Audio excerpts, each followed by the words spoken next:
Hey everybody, welcome back to the studio. Today I'm going to be reacting and giving my analysis for the cinematography from certain shots from the trailer we saw from Oppenheimer, the recent trailer that was released. Let's go ahead and get into it.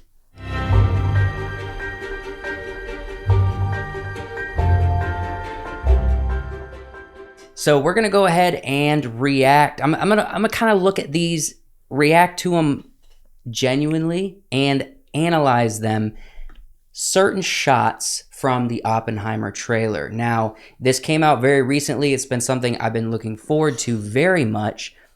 However, I don't always get a chance to really take time to look at some of the films I enjoy the most. It's something I want to do more because honestly, I think that if myself and everybody does this more often, looks at shots, analyzes them, sees how it was crafted, knows how to break down the specs of a shot, then they can all learn how to become better cinematographers or just enjoy the content that they're watching more. And that's what I'm going to do today, and that's what I hope you find enjoyment as I walk through. And our imagining's horrifying. So the very first shot that we're going to look at today is one that we saw kind of at the beginning of the trailer. It's this very simple close-up of Oppenheimer, played by Cillian Murphy. I thought this was good because this, in my mind, was a good example of what saturation should look like. Not only because we have a lot of stuff that seems oversaturated, undersaturated. In my mind, Christopher Nolan is doing a really good job with a shot like this when it comes to daylight, saturation, colors. What colors are we seeing? What feels natural? And what still is just pleasant and easy to look at? So obviously, in this shot, the focus is Cillian Murphy, right? So he is really the only thing in focus. He's pretty much centered up. He might be on the golden ratio a little bit. However, he's centered up. Everything around him is out of focus. You see these nice contrasting colors with the green grass and the blue sky. And then you have kind of this, nice little patch of woods that breaks up the colors. So it kind of leaves you with like a top of the frame and bottom of the frame contrast. With recent shows like The Rings of Power and Avatar: The Way of Water, in my mind, for some reason, Hollywood seems to be really saturating, really bringing out colors more than what feels natural, honestly. And it wasn't something that's been going on for a long time, but it's something that is happening more recently. And honestly, I'm not digging it too much. It kind of makes it feel like an animated cartoon or something of that nature. This, however, in my opinion, is a great example of showing you the colors, making it pleasant, but not going overboard. And it's also just a simple close-up. You get a nice view of what Cillian is seeing, what he's feeling. You can see his eyes clearly. You can see all the expressions and lines on his face and the nice contrasting, bright side of the frame to the shadow side. They shot shadow side, which is always what you should do as a default unless you have reason not to. Let's go to the next one.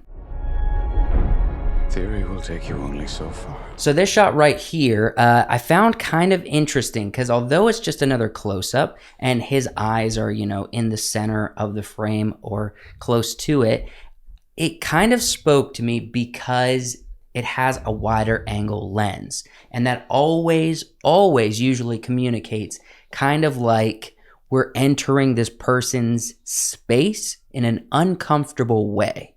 Does that make sense? So this is shot not with a lens that zoomed in like we saw on the shot previously, but this is like the camera itself is close to his face. There's also some stuff visually that I thought was interesting. So like there's a lot of attention from the composition being brought to his wedding ring. And it's like there's two things that are like glimmering in this image, which your eyes instantly go to. It is the catch light in his eye right there, and it is the shine on his wedding ring. I do not know if that is intentional. I do not know the purpose behind that. I'm just saying it's interesting how there's a lot of attention being called to his emotion, his eyes, and his wedding ring. I don't know if this is going to be a part of the story, that maybe there's some marital trouble. Who knows? But I thought it was interesting. Here as well, Wyatt.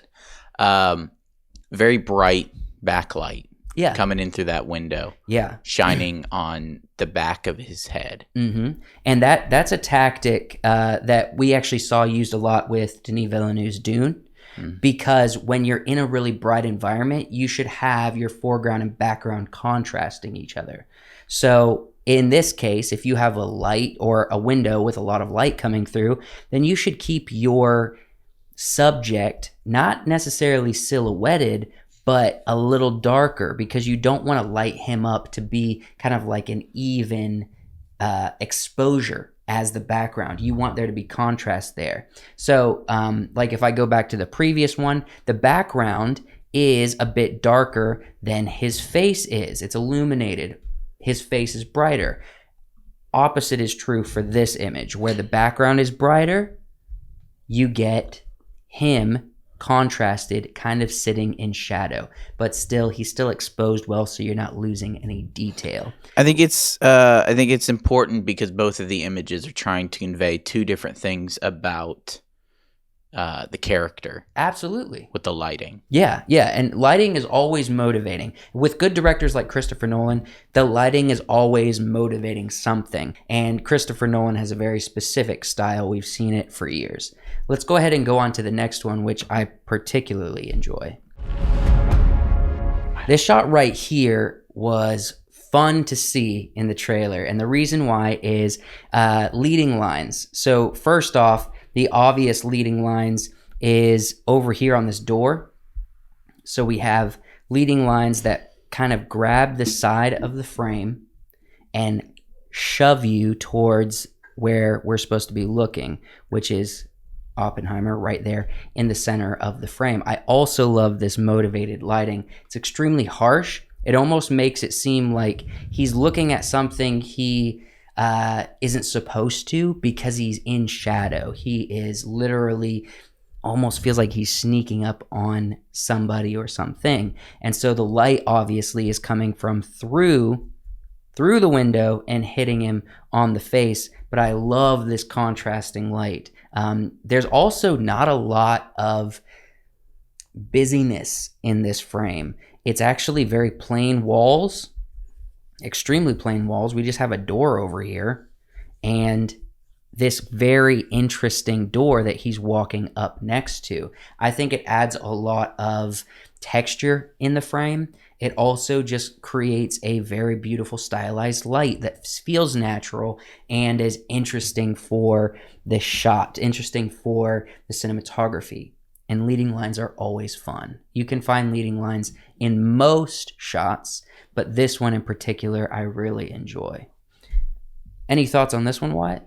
It just brings to mind kind of that film noir aspect, because in a lot of the old film noir movies, it's black and white, so your lighting is very important. When you're conveying a certain thought or what you want the audience to understand, they would often do shots like this where your detective or your villain or somebody is peering through the crack of a door and that light is hitting their face. Just brings that back to mind. Very cool shot. I like it. Absolutely.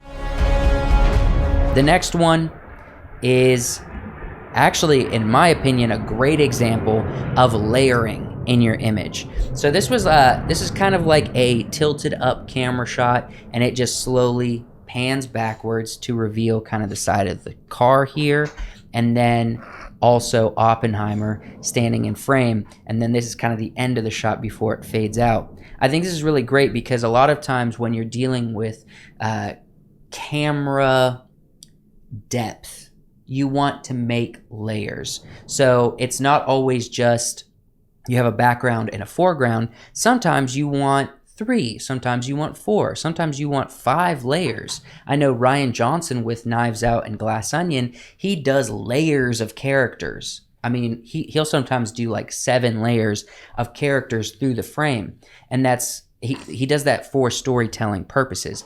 This, however, is a great simple example of creating really kind of 3 layers in some ways 4 layers with your image. So the very first layer, obviously, is the one that's closest to the camera, is you have Oppenheimer right here.